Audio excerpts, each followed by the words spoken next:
Bismillahirrahmanirrahim. Assalamu alaikum student. How are you? I hope you all are fine. Today we're going to start our next topic which is related to the molecular formula. In previous lecture हमने empirical formula को discuss किया था. The simplest whole number ratio of atom present in a one molecule of a compound is called the empirical formula. अब हमने molecular formula पढ़ना है बच्चे. अब अगर simply हम बात करें तो हमारे पास empirical formula क्या होता है जिसके अंदर simplest whole number ratio of atoms को हम डिस्कस करते हैं.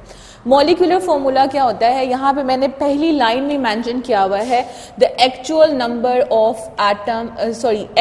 Of atom of each element. ठीक है, जैसे सपोज दैट मैं यहाँ पे लिख रही हूँ H2SO4. अब इसमें एक्चुअल नंबर क्या है H2. The two are the actual number which is present in the sulfuric acid, then S और उसके बाद 4 O4. ठीक है, H2SO4. अब ये जो 2 and 4 हैं that are the actual number of atom of each element present in a one molecule of a substances is called the molecular formula. तो अगर हम इंपेरिकल फॉर्मूला की बात करेंगे तो इंपेरिकल फॉर्मूला में बच्चे आपके पास क्या होगा कि simplest whole number ratio of atoms होगी. जैसे कल हमने डिस्कस किया था कि सिलिकॉन 1 है तो उसकी रेशियो ऑक्सीजन के साथ 2 है, तो ऑक्सीजन के डाइटॉमिक फॉर्म प्रेजेंट था वहां पे ऑक्सीजन का, तो वहां पे सिलिकॉन डाइऑक्साइड हमने बनाया. ठीक है, तो अब यहाँ पे डेफिनेशन क्या होगी, the actual number of atoms of each elements present in a molecule of a substances is called the molecular formula. Simple सी बात है कि molecular formula में हम actual number of atoms को देखते हैं, empirical formula के अंदर जो है वो हम क्या देखते हैं, simplest ratio of atoms की देखते हैं. ठीक है, अब representation हम इसको किससे represent करते हैं, the molecules of the substances. अब what is the substances, the pure piece of matter is called the substances. ठीक है, molecule क्या होंगे, जब atoms हमारे पास जो है वो combinate form में होते हैं तो वो मॉलिक्यूल्स बनाते हैं. The molecule of the substances are represented by the molecular formula. हम मॉलिक्यूल्स के जो सब्सटेंसेस होते हैं वो जब कॉम्बिनेट होते हैं तो वो रिप्रेजेंट किससे करते हैं, हम उसको मॉलिक्यूलर फॉर्मूला से रिप्रेजेंट करते हैं. अब मैंने यहाँ पर अगर हम यहाँ पे कहें कि हमारे पास H2SO4 है या वाटर मॉलिक्यूल है तो H2O is a water molecule, ये H2SO4 है हमारे पास. ठीक है, तो ये अब H2O में भी हमारे पास जो 2 है वो एक्चुअल नंबर ऑफ एटम्स को रिप्रेजेंट कर रहा है. हाइड्रोजन के और ऑक्सीजन का एक मॉलिक्यूल जो है वो रिप्रेजेंट हो रहा है यहाँ पर. अब इनका रिलेशनशिप आता है, हेडिंग बना लेंगे आप, what is the relationship between the empirical formula and molecular formula. ठीक है, अब हमेशा ये बात आपने याद रखनी है कि जो मॉलिक्यूलर फॉर्मूला ऑफ कंपाउंड्स होते हैं can be drive from the empirical formula. वो इंपेरिकल फॉर्मूला से जो है वो क्या होते हैं, ड्राइव होते हैं. बिकॉज ये एमसीक्यू पॉइंट भी हो सकता है कि molecular formula is drive from dash, तो इसमें पॉइंट्स आपके पास आ सकते हैं, molecular formula, empirical formula, molecules या हमारे पास आइंस. तो आपने करेक्ट वन जो है वो पिक करना है जो कि क्या होगा, इंपेरिकल फॉर्मूला. इंपेरिकल फॉर्मूला क्या है बच्चे, the simplest whole number ratio of atom present in a one molecule of a compound. और हमारे पास मॉलिक्यूलर फॉर्मूला क्या है, the actual number of atom of each elements present in a compound in a molecule of a substances. ठीक है, अब relationship को जरा डिस्कस करते हैं. रिलेशनशिप को डिस्कस करने के लिए हमारे पास क्या है, molecular formula is equal to the empirical formula. अब हमारे पास molecular formula is divided by the empirical formula of mass. ठीक है, अब हमारे पास जो n है यहाँ पर सॉरी हमारे पास जो n है वो n कोई भी वैल्यू हो सकती है, 1 2 3 4 5 6 एंड 7.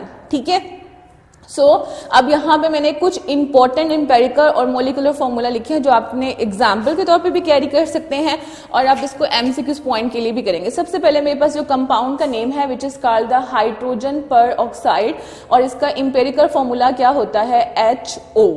ठीक है, अब बच्चे कुछ ऐसे होंगे वो O को पहले लिख देंगे, हाइड्रोजन को बाद में लिखेंगे, तो आपने पहले ये लिखना है हाइड्रोजन और फिर साथ में क्या लिखना है, ऑक्सीजन. उसके बाद हमारे पास मॉलिक्यूलर फॉर्मूला क्या है, मॉलिक्यूलर फॉर्मूला में हाइड्रोजन के 2 और ऑक्सीजन के भी 2 है, इसको हम क्या पढ़ेंगे, हाइड्रोजन पर oxide. This is a hydrogen पर ऑक्साइड. ये इसका मॉलिक्यूलर फॉर्मूला है और ये इसका क्या है, इंपेरिकल फॉर्मूला. नेक्स्ट हमारे पास आ जाता है benzene. Benzene is called the CH. ठीक है, एंड CH हमारे पास क्या होगा, 6 कार्बन के 6 और हाइड्रोजन के 6 जो है वो हमारे पास नंबर ऑफ मतलब 60 नंबर ऑफ कार्बन होंगे और 60 नंबर ऑफ हाइड्रोजन होंगे.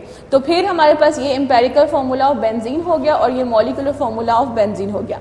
Next one we have a glucose. जब हम ग्लूकोज की बात करेंगे तो ग्लूकोज का एम्पेरिकल फॉर्मूला हमारे पास क्या होगा, कार्बन, हाइड्रोजन एंड ऑक्सीजन। जब हम कार्बन, हाइड्रोजन एंड ऑक्सीजन की बात करेंगे तो हमारे पास क्या होगा कि भाई यहाँ पर हमारे पास एक्चुअल नंबर क्या आएंगे, कार्बन के 6 आएंगे, हाइड्रोजन के 12 आएंगे और ऑक्सीजन के भी 6 आएंगे। तो these series of are the molecular formula, और ये जो सीरीज ऑफ हमारे पास केमिकल कंपाउंड्स हैं ये किसके हैं, एम्पिरिकल फॉर्मूला है। ये दोनों आपने एज एक एग्जाम्पल के लिए भी ले सकते हैं और एमसीक्यूज पॉइंट के लिए भी आपने याद करने हैं। उसके बाद हमारे पास डेफिनेशन आती है, इंपॉर्टेंट डेफिनेशन है मॉलिक्यूलर मास। बच्चे जब हम मास की बात करते हैं तो अपने माइंड में ये बात हमेशा रखना कि we can talking about that the sum of number of proton and neutron which is present in the nucleus of an atom. तो अब हमने यहाँ पे क्या करना है, मॉलिक्यूल्स हैं, ठीक है, मॉलिक्यूलर मास है, the sum of the atomic masses. हमने एटम्स के मासेस को क्या करना है, सम करना है, कैलकुलेट करना है, जमा करना है of all the atom present in a one molecule. For example मेरे पास है H2O। अब मुझे ये देखना है कि इसके अंदर हाइड्रोजन का मास कितना होगा और ऑक्सीजन का मास कितना होगा। जब भी हम मास लेंगे तो हम उस नंबर ऑफ सम करेंगे number of protons and number of neutrons को, ठीक है। The sum of atomic masses of all the atoms present in one molecule of a molecular compound. एक मॉलिक्यूल के अंदर जितने भी एटम्स प्रेजेंट होंगे हम उनके एटॉमिक मासेस को कैलकुलेट करेंगे, चाहे वो सिंपलेस्ट फॉर्म में प्रेजेंट है चाहे वो हमारे पास एक्चुअल नंबर के साथ प्रेजेंट है, ठीक है। अब यहाँ पे मैंने सबसे पहले जो एग्जांपल ली है that is relate to the water molecule. हम सबको पता है कि water molecule is composed of 2 hydrogen and 1 oxygen. जब हम हाइड्रोजन की बात करते हैं बच्चे तो हाइड्रोजन में इसका पीरियोडिक टेबल में हाइड्रोजन का एटॉमिक नंबर होता है 1, ठीक है। इसके पास नंबर ऑफ न्यूट्रॉन नहीं होता तो हम इसको सम करेंगे तो अब 1 करेंगे, मतलब नंबर ऑफ प्रोटॉन 1 होगा और नंबर ऑफ न्यूट्रॉन 0 होगा। 1 + 0 तो आंसर क्या आएगा 1, तो इसलिए मैंने यहाँ पर 1 लगा दिया। लेकिन अब बात यह है कि हमारे पास हाइड्रोजन के 2 एटम्स हैं H2, ठीक है। अब 2 हाइड्रोजन है तो एक हाइड्रोजन एक के लिए और एक हाइड्रोजन एक के लिए, तो यहाँ पे लगाएंगे 2 क्योंकि नंबर ऑफ न्यूट्रॉन 0 है तो दोनों की कंडीशन वही आएगी। उसके बाद अब अगर हम बात करते हैं ऑक्सीजन की, ऑक्सीजन का एटॉमिक नंबर होता है 8 इन अ पीरियोडिक टेबल।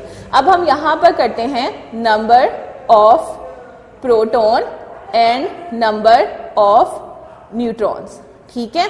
आंसर यहाँ पे क्या आएगा 8 और 8। अब सम करेंगे हम 8 + 8 को तो आंसर कितना आएगा 16। तो मैंने यहाँ पे 16 लिखा क्योंकि एक ही ऑक्सीजन का है एटम है मेरे पास, ठीक है, तो मैंने एक ही ऑक्सीजन को लिया है। 2 हाइड्रोजन। अब हम सिंपल क्या करेंगे 2 + 16। 16 कैसे आया मैंने भी आपको कैलकुलेट करके दिखाया है। जब हम 16 प्लस करेंगे 2, अब ये 2 कहाँ से आए हैं, that is relate to the 2 hydrogen atom से, ठीक है। अब जब हमने हाइड्रोजन एटम्स का भी जरा कैलकुलेट कर लें, नंबर ऑफ प्रोटॉन तो 1 होगा लेकिन नंबर ऑफ न्यूट्रॉन जो है वो हमारे पास 0 होंगे। 1 + 0 आंसर 1 आएगा। सेम एज इट यही कंडीशन हम अप्लाई करेंगे दूसरे हाइड्रोजन एटम के लिए तो आंसर भी 1 आएगा। एक हाइड्रोजन एक के लिए, दूसरा हाइड्रोजन का जो है वो मतलब एक हमारे पास एक मतलब 1 जो है वो हाइड्रोजन एक के लिए होगा और सेकेंड जो है वो दूसरे हाइड्रोजन के लिए होगा। तो प्लस करेंगे आंसर आएगा हमारे पास 18 AMU। AMU is abbreviate for the atomic mass unit, जो कि हमने प्रीवियस लेक्चर में भी डिस्कस किया है। तो अब हमारे पास जो टोटल वेट या टोटल मास ऑफ वाटर आया है वो 18 आया और ये आपका एमसीक्यूज पॉइंट भी है कि what is the atomic mass of the water. तो इसको कैलकुलेट करना भी मैंने आपको सिखा दिया। अगर आपको बच्चे एटॉमिक नंबर याद हैं तो हमारे पास इसको कैलकुलेट करने में बहुत आसानी हो जाएगी, लेकिन अगर आपको एटॉमिक नंबर्स याद नहीं है तो आप इसको कभी भी कैलकुलेट नहीं कर सकते। इसलिए जो भी रैंडम एलिमेंट्स के एटॉमिक नंबर्स मैं आपको डिस्कस कर रही हूँ आपके साथ बता, जैसे मैंने हाइड्रोजन का बहुत बार किया है, सोडियम का बहुत बार डिस्कस किया है, तो आप इसको इस तरह से भी रिलेट कर सकते हैं, ठीक है। अच्छा, उसके बाद हमारे पास आ जाता है कार्बन डाइऑक्साइड। अब हम सबको पता है कि when the one carbon is combined with the 2 diatomic oxygen तो they form the carbon dioxide gas, ठीक है। अब कार्बन की जब हम बात करते हैं तो कार्बन का एटॉमिक नंबर होता है 6, but when we talking about that the number of proton 6, number of neutron 6, सम करेंगे आंसर आएगा 12। तो मैंने यहाँ पे 12 लिख दिया। अब यहाँ पर मेरे पास ऑक्सीजन डायटोमिक फॉर्म में अभी मैंने कैलकुलेट करना आपको सिखाया, number of proton 8 and number of neutron 8, सम करेंगे 16, तो 2 मल्टीप्लाई बाय द 16 आंसर आएगा 32। अब 12 पर प्लस 32 को करेंगे, सम करेंगे तो आंसर आएगा 44 AMU। तो अब हम ये कह सकते हैं कि कार्बन डाइऑक्साइड का एटॉमिक मास कितना होगा, हमारे पास का जो मास होगा वो 44 AMU होगा। AMU is abbreviate for the atomic mass unit. Now then we have a molecular mass of the glucose, and glucose का फॉर्मूला सबसे पहले आपको पता होना चाहिए, जो कि हमारे पास प्रेजेंट है C6H12 एंड O6, ठीक है। अच्छा, अब हमारे पास यहाँ पर क्या है, ऑक्सीजन, सॉरी यहाँ पे है हमारे पास कार्बन, कार्बन का एटॉमिक नंबर हमारे पास अब यहाँ पे 6 कार्बन है, ओके। तो 6, अब एक कार्बन का जो एटॉमिक मास है वो हमारे पास आता है 12, तो हम 6 को मल्टीप्लाई करवा देंगे 12 के साथ, आंसर आएगा 75। उसके बाद फिर हमारे पास हाइड्रोजन है 12, अब एक हाइड्रोजन, 12 हाइड्रोजन है, तो हर 12 हाइड्रोजन में से हर हाइड्रोजन का जो मास नंबर होगा वो क्या होगा, 1 होगा, तो 12 मल्टीप्लाई बाय द 1, ठीक है। उसके बाद नेक्स्ट हमारे पास 6 ऑक्सीजन है, 6 ऑक्सीजन का, अब ऑक्सीजन का एटॉमिक नंबर 16 है, तो अब हम 6 को मल्टीप्लाई करवा देंगे किसके साथ, 16 के साथ, तो आंसर आएगा 96। अब इन तमाम को 75 जो कि हमारे पास कार्बन, ठीक है, 6 कार्बन का है, उसके बाद हमारे पास हाइड्रोजन एंड देन उसके बाद हमारे पास ऑक्सीजन, तो इन सबको जब हम सम करेंगे तो आंसर आएगा 180 AMU, and AMU is the abbreviate for the atomic mass unit.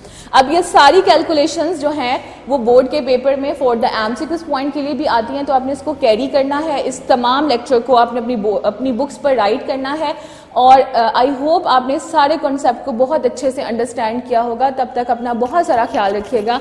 Allah Hafiz.